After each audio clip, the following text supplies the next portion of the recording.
Supposed to be concert ni Laika Gayranod sa Manolo Fortich Bukidnon ngayong araw, September 23, 2023. Ngayong gabi pala, no? This was uploaded an hour ago.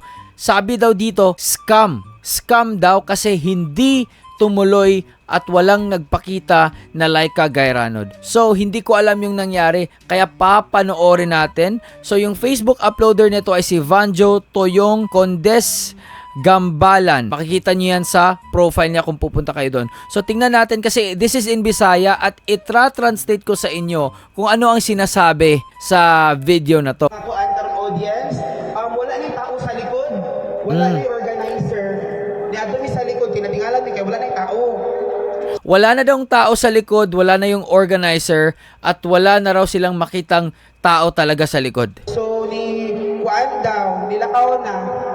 So Umalis na daw. wala si Laika. Kita tanan na ilad. Wala daw si Laika at lahat daw ng andito sa gym na to ay na-scam. Then ang organizer, gitry na mong tawag, dili na makontak. Tapos tinry nilang kontakin yung organizer, hindi na daw nila matawagan. Uga ni sayang kay kami po nagbayad appeal. Ay, may patiket pala to. Grabe, kaya pala issue to kasi may patiket. So Oy, pero wala mi sala ani ha kay audience sa good me. Ah, okay. Nang ilang tabang ra mi para mangulit ng tanan kay Ah. sa wala. Ito siya, hindi siya part sa organizing team. Audience lang din siya. Tumulong lang siya para ma-disseminate yung information, no, na wala na pala silang inaabangan kasi wala ng tao sa backstage. Wala daw na full payment si Laika pero Okay, kaya pala hindi daw tumuloy si Laika kasi hindi pala siya fully paid. Okay, may grounds naman pala, may reason naman pala. So, andito pala siya sa Cagayan de Oro. Kasi supposed to be, ngayon yung Manolo, bukas nasa Quezon Bukidnon naman siya. Anak kong si Hana katong nag-perform, wala daw na full payment ang organizer so wala ni sa si Laika dari. Oh, hindi daw finuli pay ng organizer si Laika.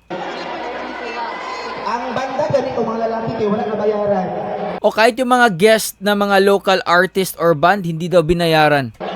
Wala food ra ihatag sa ila. Pagkain lang daw yung binigay. Di ni kabulo sa organizer na audience sa food nila.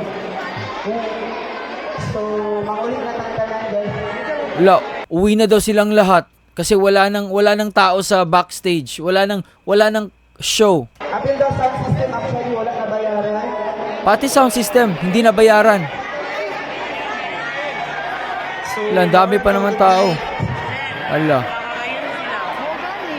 Remember nung nag-host ako ng Summer Buddies, no? Nung March ata sa Kaamulan Festival. Dito na gym yun. Ito, Manolo Gymnasium. Dito ako nag-host.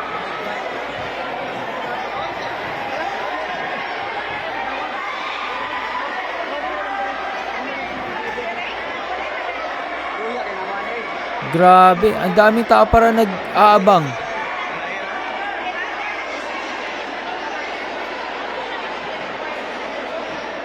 Grabe.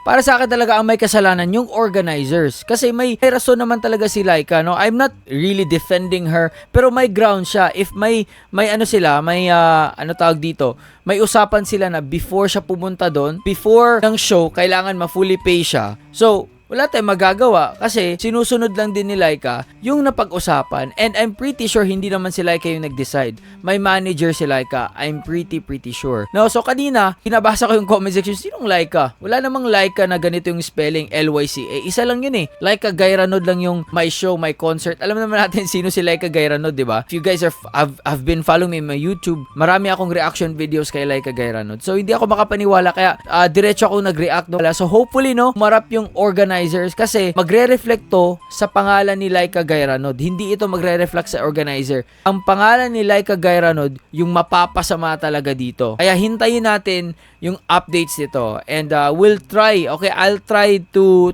follow this story, okay, kasi taga rito lang din naman yan sa amin, malapit lang din naman sa amin. So tingnan natin kung ano yung magiging next na kabanata sa issue na to. So tingnan natin kung may may Laika Gayranod ba bukas na dadating sa Quezon Bukidnon? Kasi ito, Manolo Fortich to. So bukas, yung schedule niya is sa Quezon Bukidnon. So yun lang, sana naintindihan nyo. Okay, Trinance date ko para malaman ninyo kasi alam ko na marami akong subscribers at followers na fan ni Laika Gayranod. And alam natin kung gaano siya kabait. Okay? So yun lang.